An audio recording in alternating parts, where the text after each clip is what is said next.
In lecture, we saw the dynamical equations of the quadrator written as matrix equations, which we call state space form.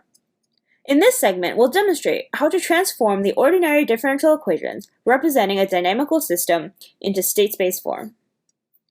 Recall that a dynamical system is a system where the effects of actions do not immediately affect the system. We saw that the evolution of the states of these systems is governed by a set of ordinary differential equations. It is often helpful in control problems to rearrange these ordinary differential equations into state space form. This means that we represent the differential equations in the form x dot equals f of x and u, where x is a matrix of states and u is a matrix of inputs.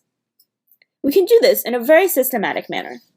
Suppose we have an ordinary differential equation governing a one-dimensional system whose position is represented by y. We first identify the order of the system n. Recall that the order is the highest derivative that appears in the differential equation. We then define the states x1, which is the position y, and x2, the first derivative of y, and so on, until we define a state for the n minus first derivative of y. Next, we create the state vector x, which is a vector containing the previously defined states. These states are governed by the following set of coupled first-order differential equations.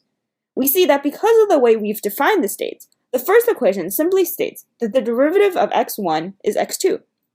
The second equation tells us that the derivative of x2 is x3. The only non-trivial differential equation is the derivative of xn, which could be a function of all the other states plus the input u. We get this function by rearranging the governing ordinary differential equation. Finally, we stack these first-order differential equations into a matrix. On the left-hand side, we have the matrix x dot. On the right-hand side, we have a matrix whose components are functions of the states x and the input u. Consider the mass spring system we previously examined, governed by the shown ordinary differential equation. The highest derivative that appears in this equation is the second derivative, making this a second-order system. We need to define the states x1 equals y and x2 equals y dot. Next, we create the state vector x. In this case, x contains only two components, y and y dot, which we have designated as x1 and x2. We can now define the system of first-order differential equations. The first equation is trivial and simply states that the derivative of x1 is x2.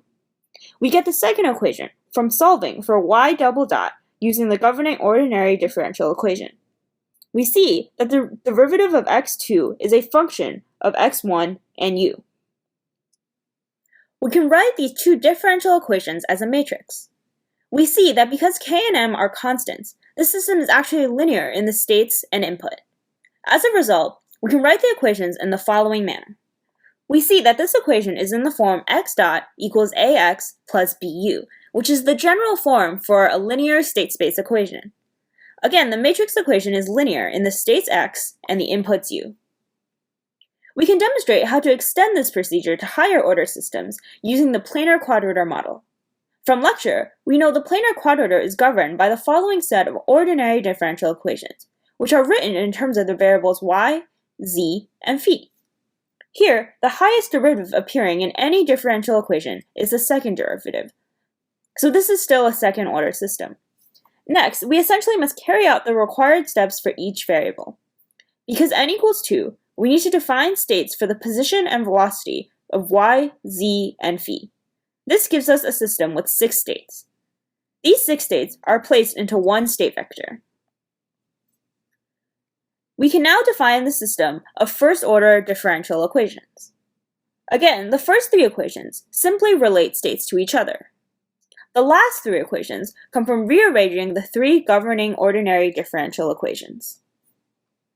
We can now place these equations into a single matrix equation. These equations are nonlinear because of the functions sine and cosine of the state x3.